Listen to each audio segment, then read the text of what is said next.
মৰম লাগিছে ন কান্দিলে এজনী 1 2 3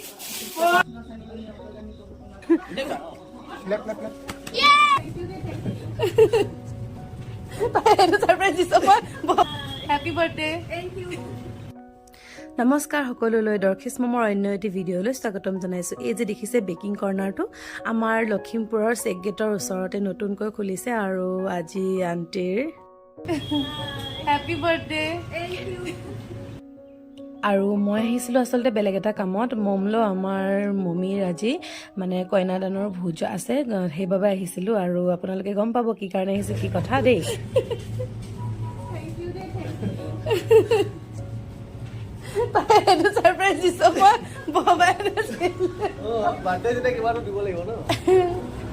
খাওঁ কান্দি চকলেট কেতিয়াও নাখায় নহয়, নহ'লে কিবা এটা পেকিং টাইপ কৰি দিব পাৰিবা নিবা, এনেকে বান্ধি দিয়ে যে এনেকে কিবা চাওঁ, এনেকে এবাৰ দেখুৱাই দিয়া তোমাৰ চেহেৰাটো উঠাই লওঁ। কেক বনোৱা ছোৱালীজনী এজনী দেই। কেকটো বাৰু দেখিলে, কিন্তু ঘৰত গৈহে গম পাব মমিৰ এক্সাইটমেণ্টটো।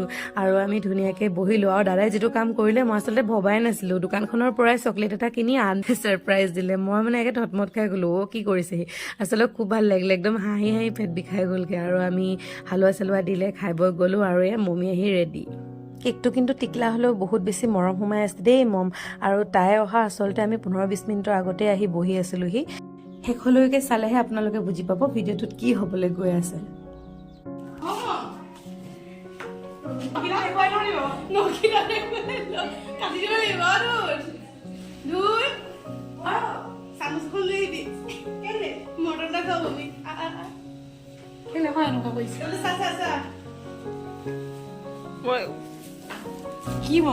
কি মানে খোলা কি আছে? পেংলা কৰিব নিচিনা লাগিছে। মই কিবা ছাৰপ্ৰাইজ বুলি কৈ আছিলে কিন্তু দেই, পেংলা লাগিছে। কেনেকুৱা পেংলা চাবা ধুনীয়া থৈ লওঁ। সাৱধান ফুটি চুটি যাব নি? ফুটি যাব। মই খুলিব লাগিছে কোন ধুনীয়াকে। ময়ে খুলি দিছো আৰু ছাৰপ্ৰাইজৰ দিলো ইমানেই। ভগৱন্ত ইমান ধুনীয়াকে পেকিং কৰি দিছে, মই কল্পনাই কৰা নাছিলো। মমি কোনে কৰিব বাৰু? 1 2 3 4 5 6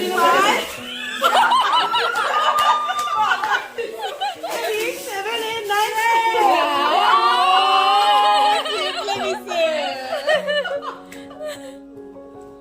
মৰম লাগিছে ন কান্দিলে এজনী। হ'ব দে, হ'ব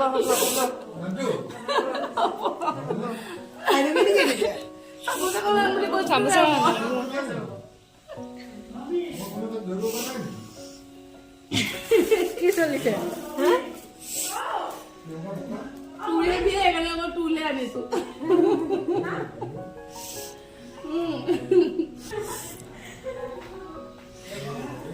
ৰবা মই চামুচখন আনো ৰ। আনিছে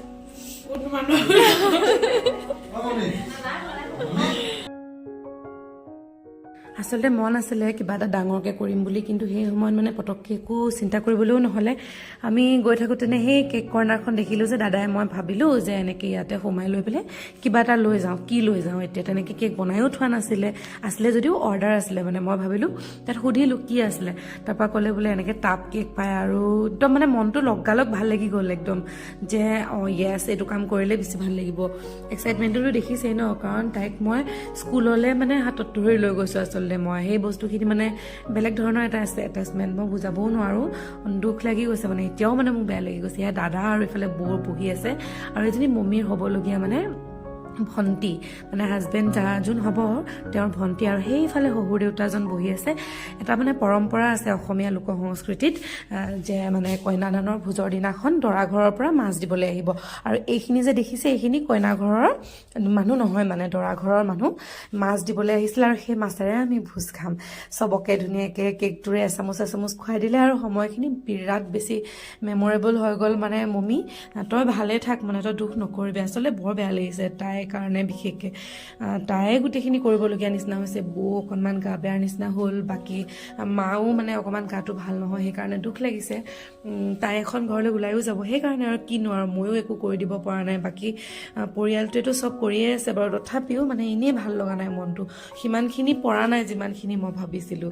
এয়া শহুৰ দেউতাকো অকণমান কেক খুৱাই দিছে, মানে বেলেগ ধৰণৰ এটা পৰিৱেশৰ সৃষ্টি হৈ গ'ল, খুব ভাল লাগিলে।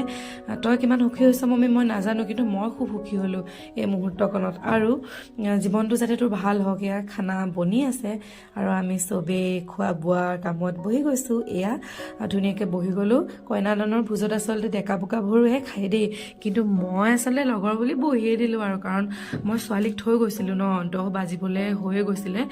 মই 8 বজাই নাছিলে, 7 মান বজাতে আহিছিলোঁ।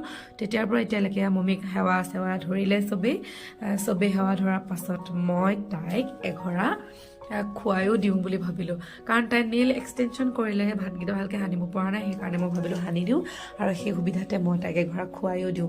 প্ৰাৰ্থনা কৰি আজৰি হোৱাৰ পাছত ধুনীয়াকৈ এঘৰা সানি তাই মুখত ভৰাই দিছোঁ। চবেই হাঁহিছে, কিন্তু আমি আচলতে সৰুৰ পৰা এনেকৈয়ে খাই ডাঙৰ হওঁ। তাইও মোক ঘিণ নকৰে, ময়ো তাইক ঘিণ নকৰোঁ। আৰু ভিডিঅ'টো শেষলৈকে চাই থকাৰ বাবে বহুত বহুত ধন্যবাদ। আজিলৈ আহিছোঁ, বাই। ভালে থাকক, কুশলে থাকক, হাঁহি থাকক আৰু জীৱনটো যেনেকেই নহওক কিয় উপভোগ কৰক। সৰু সৰু কথায়ো আপোনালোকে উপভোগ কৰিবলৈ শিকক আৰু ময়ো